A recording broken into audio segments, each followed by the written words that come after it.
Assalamualaikum. Waalaikumsalam. How are you, my student? Fine. How are you, Mi? I'm fine, thank you. Okay. So today we start our lesson with basmalah. Bismillahirrahmanirrahim. Before start our lesson, we will ice breaking first, ya. Satu jari kanan, satu jari kiri, digabung jadi dua, jadilah jembatan. Panjang. Dua jari kanan, dua jari kiri, digabung jadi empat, jadilah kamera. Cepet. Tiga jari kiri, digabung jadi enam, jadilah menara tinggi. Empat jari kanan, empat jari kiri, digabung jadi delapan, jadilah kelinci lucu. Lima jari kiri, digabung jadi 10, jadilah berdoa.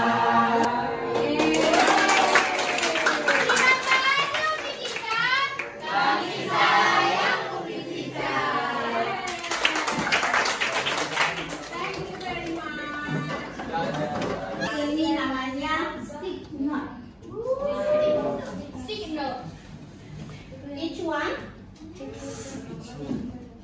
Setiap orang satu. This is 5 ya.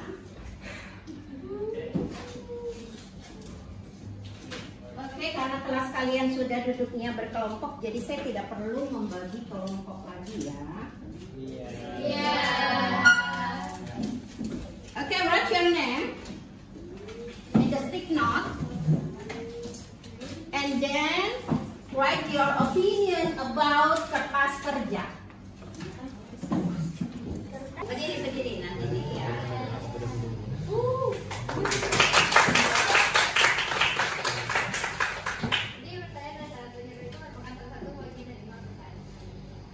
Bagian dari ilmu akuntansi. Tepuk tangan untuk Nandi.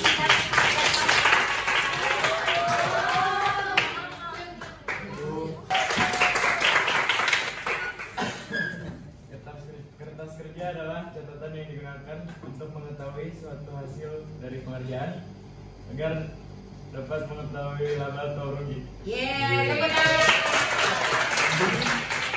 Tepuk tangan karena lelaki kacang. Tepuk tangan. Silakan. Kertas kerja adalah kertas yang membantu orang bekerja atau melakukan pekerjaannya. Maupun pekerjaan istilah pekerjaan mengatur harta masuk dan keluar. Ya. Bisa cepat. Satu lagi lelaki. Menurut saya, kertas kerja itu adalah salah satu media belajar yang berisikan materi atau latihan soal dan yang efektif dan lebih simpel untuk belajar. Oke, kacang untuk kamu.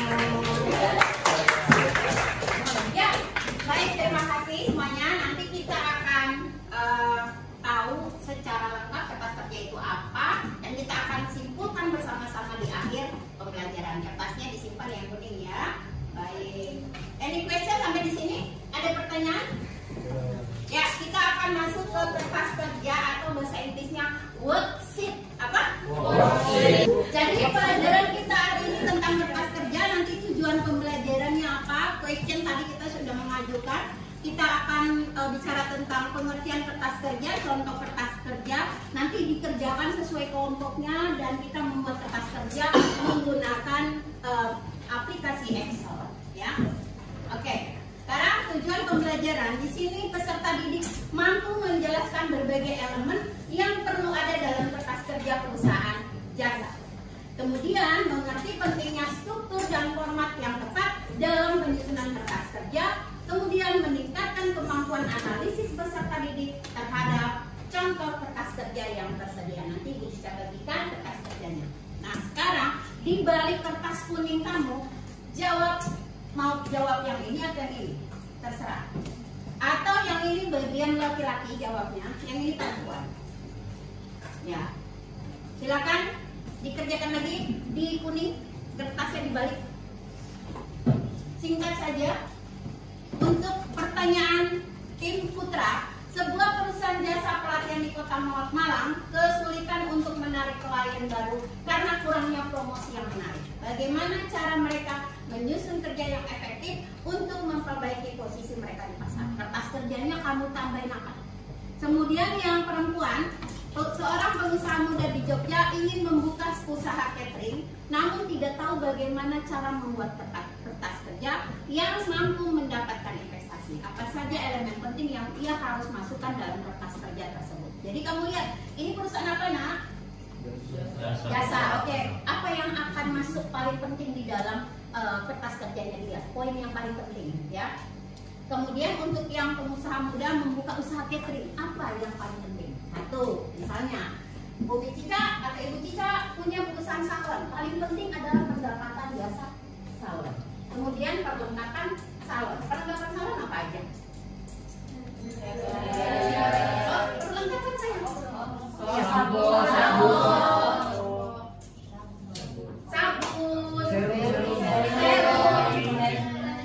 conditioner. Peralatannya? Gunting, sisir.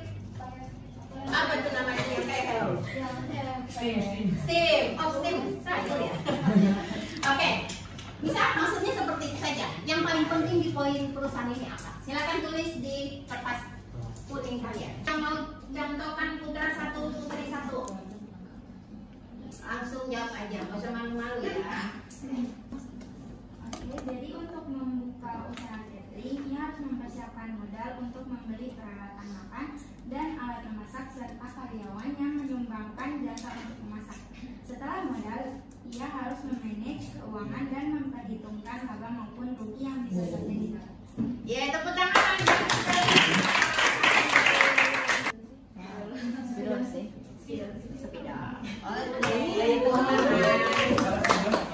Putra, ya, silakan berdiri. Jadi kan katanya di sini sebuah perusahaan jasa pelatihan. Nah, jadi di situ tuh kan karena kurang promosi yang menarik. Jadi yang harus ditambahkan itu adalah dengan menambahkan promosi atau iklan. Berarti yang ditambahkan itu adalah biaya yang lebih atau beban pada iklan. Dan selanjutnya itu untuk meningkatkan profisiensi dan fasilitas agar mereka lebih tertarik dengan menggunakan gaji pegawai dan perlengkapan peralatan yang lebih mumpuni. Ya, teman-teman. Ibu kasih ini. Ya, oke. Sekarang kita masuk. Sudah paham ya? Jadi kalau dia perusahaannya bergerak di bidang promosi, maka dia harus memberikan banyak perhatian pada biaya iklan, ya. Apakah nanti sekarang ini sudah bisa masuk melalui TikTok, YouTube, kemudian Instagram, ya. Jadi itu media alternatif untuk beriklan. Kalau dulu itu ada televisi, ya, ada juga di koran, ada juga di radio, ya. Sekarang sudah menuju ke digital. Kemudian tadi bagus sekali ya untuk perusahaan catering. Maka yang harus kita perhatikan bagaimana kita menyiapkan peralatan yang lebih menarik, ya. Misalnya untuk sebuah catering pesta kita harus membuka misalnya booth-booth makanan yang makanannya harus yang kekinian, yang tentunya yang sedang digandrungi masyarakat. Ya, tepuk tangan untuk kalian semua. Baik, sekarang kita masuk ke pengertian kertas kerja. Nah, kertas kerja atau worksheet ini adalah suatu formulir yang terdiri dari banyak lajur yang merupakan perangkat guna mempersiapkan laporan keuangan.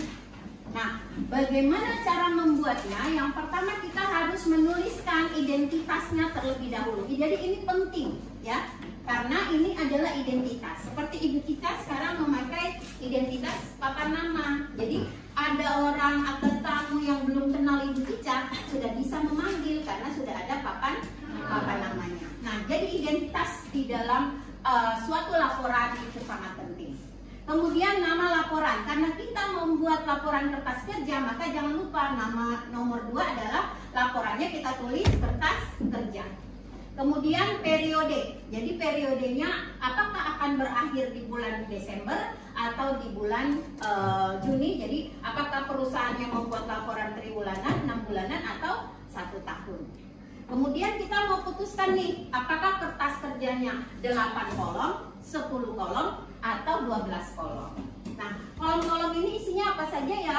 Yang pertama, ada nomor rekening. Jadi nomor rekening masih ingat pada pembelajaran kita beberapa pekan lalu tentang pembagian akun kelompok harta. Nomor akunnya berapa? 100-an. Akun utang 200-an. Akun modal dengan private 300-an. Pendapatan 400-an dan beban 500-an. Nah, jadi ini penting ya, yang ada dalam standar akuntansi, di mana nomor-nomor ini sudah baku ya. Kemudian keterangan itu berisi nama-nama akunnya, apakah kas, perlengkapan, piutang, sewa dibayar di muka, dan seterusnya. Setelah itu kolom sebelahnya 2 kolom neraca saldo ya, untuk meletakkan debit dan kredit. Kemudian 2 kolom ayat jurnal penyesuaian debit dan kredit, 2 kolom neraca saldo setelah penyesuaian debit dan kredit, laba rugi 2 kolom debit dan kredit, neraca 2 kolom. Dari sini saja udah berapa kolom? 10 kolom ditambah keterangan akun dengan nomor. Berarti kita akan fokus ke yang 12 kolom. Oke, sampai sini apakah ada yang belum paham? Paham ya, alhamdulillah. Nah, ini contohnya anakku. Jadi kertas kerja ini ya, pertama tadi ada identitas nama perusahaan Bengkel Bagus. Kemudian identitas laporannya neraca saldo. Identitas periodenya adalah per 31 Desember. Nah, di sini ada nomor akunnya ya. Lihat dari mulai harta lancar nomor 100-an, harta tetap 100-an, utang 200-an, prepay modal prepay 300-an, pendapatan 400-an, beban 500-an. Nah, ini neraca saldonya. Ada yang bisa jawab sumber neraca saldo dari mana? Tadi ada no, neraca saldo. Yang kita milih satu-satu bukunya. Apa? Buku besar. Jadi ini sumbernya dari buku besar. Oke. Kemudian ayat jurnal penyesuaian bersumber dari data penyesuaian yang beberapa pekan lalu kita sudah pelajari. Jadi ini kita tinggal posting, namanya pindah ya, dari buku besar kas, terakhir saldonya di debit. Nah, jangan lupa kita harus hafal bagaimana letak debit dan kredit. Masih ingat bunyinya Kak? Masih. 1, 2, 3.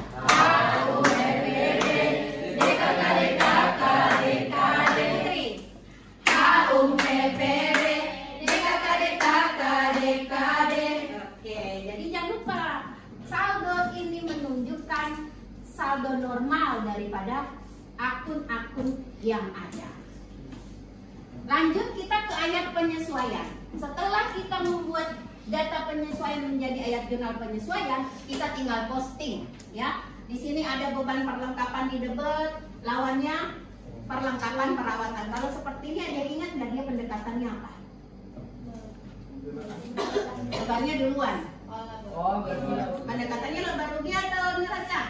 Pendekatannya neraca, karena dia mengkredit akun perlengkapannya. Jadi sudah bisa diketahui, oh ini nih dia pendekatannya neraca. Kenapa bisa di sini letaknya? Karena dia mencatat di neraca saldonya sebagai iya. Oke, setelah kita posting ini mudah saja anakku, perhatikan sekarang yang di sini. Ya, semua konsentrasi. Neraca saldo ini sumbernya dari neraca saldo ayat jurnal penyesuaian. Jadi neraca saldo setelah penyesuaian. Jadi ini perhatikan anakku, cintaku. Sumbernya dari sini, dari sini.